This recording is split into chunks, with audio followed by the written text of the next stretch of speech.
которые здесь собрались, вот, представители департамента полиции, они переживают за вашу безопасность. Они хотят, чтобы вы были живы и здоровы, чтобы вы спокойно добирались от дома до школы и от школы домой. Скорость не главное, главное жизнь.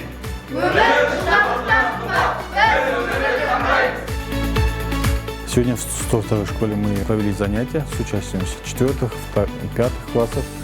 Там им разъяснили основы правил дорожного движения, как переходить дорогу, куда обращать внимание, как не следует этого делать. Также в данном мероприятии принимали участие юные инспектора дорожного движения, которые ранее их обучали основам правил дорожного движения, которые пропагандируют безопасность дорожного движения.